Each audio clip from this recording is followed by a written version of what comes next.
আসসালামু আলাইকুম। বাংলাদেশ বেতার, রাজশাহী। স্থানীয় সংবাদ পড়ছি শাহানা পারভিন। ভূমিমন্ত্রী মিজানুর রহমান মিনু বলেছেন, জনগণ আমাদেরকে শাসন করার জন্য নির্বাচিত করেনি, সেবা নেওয়ার জন্য দায়িত্ব দিয়েছেন। চেষ্টা করা হচ্ছে জনগণের পাশে থেকে তাদের দীর্ঘদিনের সমস্যাগুলো দূর করার। এর জন্য সমাজের সকল পক্ষের সহযোগিতা প্রয়োজন। তিনি গতকাল রাজশাহী বারের নবনির্বাচিত কমিটির এবং সরকারের বিভিন্ন দপ্তরের প্রকৌশলীদের সাথে ঈদ শুভেচ্ছা বিনিময় অনুষ্ঠানে প্রধান অতিথির বক্তব্যে এসব কথা বলেন। রাজশাহী সার্কিট হাউজে এই অনুষ্ঠানের আয়োজন করা হয়। অনুষ্ঠানে উপস্থিত ছিলেন রাজশাহী ৩ আসনের এমপি অ্যাডভোকেট শফিকুল হক মিলন, রাসিকের প্রশাসক মাহফুজুর রহমান রিটন, রাজশাহী জেলা পরিষদের প্রশাসক অ্যাডভোকেট এরশাদ আলী ঈশা, রাজশাহী বারের নবনির্বাচিত নেতৃবৃন্দ সহ আইনজীবী এবং সরকারি বিভিন্ন দপ্তরের প্রকৌশলীবৃন্দ। ঈদের ছুটিতে দর্শনার্থীর ঢল নেমেছে নওগাঁর পাহাড়পুর সোমপুর বিহারে। স্বজনদের নিয়ে খোলামেলা পরিবেশে আনন্দ বিনোদনে মেতে উঠেছেন ভ্রমণ পিপাসুরা।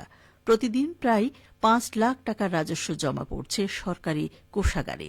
এ নিয়ে এখন শুনুন আমাদের নওগাঁ জেলা সংবাদদাতার একটি বিশেষ প্রতিবেদন।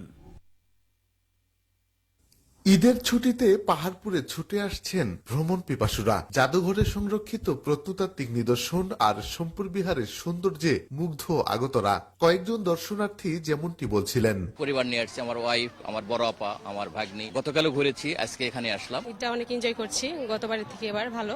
যেহেতু কালকে ঘুরেছি আবার আজকে ঘুরতে আসছি, তো অনেক ভালো লাগছে আমাদের। এখানে যেসব পোড়ামাটির ফলক আছে, কত কিছু, সেগুলো দেখার জন্য এসেছি। অনেক মানুষ, অনেক বড় জায়গা, মানে এখানে এসে আমার অনেক ভালো লাগছে। ৩-৪ দিনের ছুটিতে এই যে একটু ঘোরাঘুরি করতেছি, ভালো জায়গা, ভালো পরিবেশ, সবুজ প্রকৃতির মাঝে খোলামেলা পরিবেশ সোমপুর বিহারে ভ্রমণ পিপাসুদের মন জুড়াই। দর্শনার্থীর আগমনে বাড়ছে সরকারি রাজস্ব। পাহাড়পুরের কাস্টোডিয়ান ফজলুল করিম আরজু বলছিলেন, পাহাড়পুর বৌদ্ধবিহার ওয়ার্ল্ড হেরিটেজ সাইট। প্রতি বছরই রমজান মাসের ঈদ এবং কোরবানির ঈদ, দুইটা ঈদেই প্রচুর দর্শনার্থীর সমাগম ঘটে পাহাড়পুর বৌদ্ধবিহারে। এবারও তার ব্যতিক্রম না।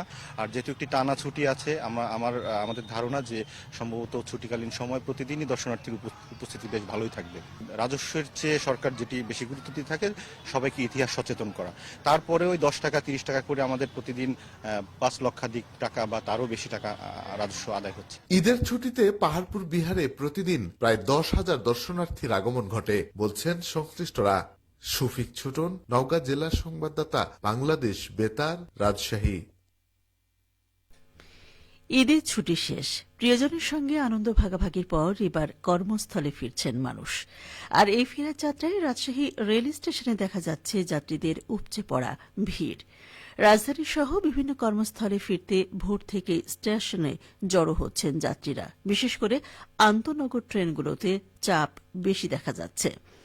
পশ্চিমাঞ্চল রেলওয়ের মহাব্যবস্থাপক ফরিদ আহমেদ জানিয়েছেন, অতিরিক্ত যাত্রী চাপ সামাল দিতে বিশেষ ব্যবস্থাও নেওয়া হয়েছে। প্রতিটি আন্তনগর ট্রেনের বহরে একটি করে অতিরিক্ত বগি যুক্ত করা হয়েছে, যাতে স্বাচ্ছন্দ্যে ভ্রমণ করতে পারেন। সেজন্য কাজ করছে রেলের কর্মকর্তা কর্মচারীরা। এদিকে আজ সকাল থেকেই সিরাজগঞ্জের বাসস্ট্যান্ড, কাউন্টার ও মহাসড়ক সংলগ্ন বাস স্টপগুলোতে রাজধানীমুখী মানুষদের ভিড় দেখা যায়। রাজধানীমুখী কর্মজীবী ও যানবাহন সংশ্লিষ্টরা জানান, ১৭ মার্চ শুরু হওয়া ঈদ উল ফিতরের ৭ দিনের সরকারি ছুটি শেষ হচ্ছে আজ। সরকারি অফিস আদালতের পাশাপাশি এদিনেই খুলবে বেসরকারি প্রতিষ্ঠানও। ফলে পরিবারের সাথে ঈদ উদযাপনে বাড়িতে আসা কর্মজীবীরা ঢাকায় ফিরতে শুরু করেছে। সকালে বাস স্ট্যান্ড, কাউন্টার ও মহাসড়ক সংলগ্ন বাস স্টপগুলোতে যাত্রীদের ভিড় ও যানবাহনের সংখ্যা কিছুটা কম থাকলেও বেলা বাড়ার সাথে সাথে বাড়ছে যাত্রী ও যানবাহনের সংখ্যা। যমুনা সেতু পশ্চিম সংযোগ মহাসড়কেও বাড়তে শুরু করেছে ঢাকামুখী যানবাহনের সংখ্যা। এই মহাসড়ক ও সেতু হয়ে ঢাকার সাথে উত্তর ও দক্ষিণাঞ্চলের একাংশের যানবাহন চলাচল করে।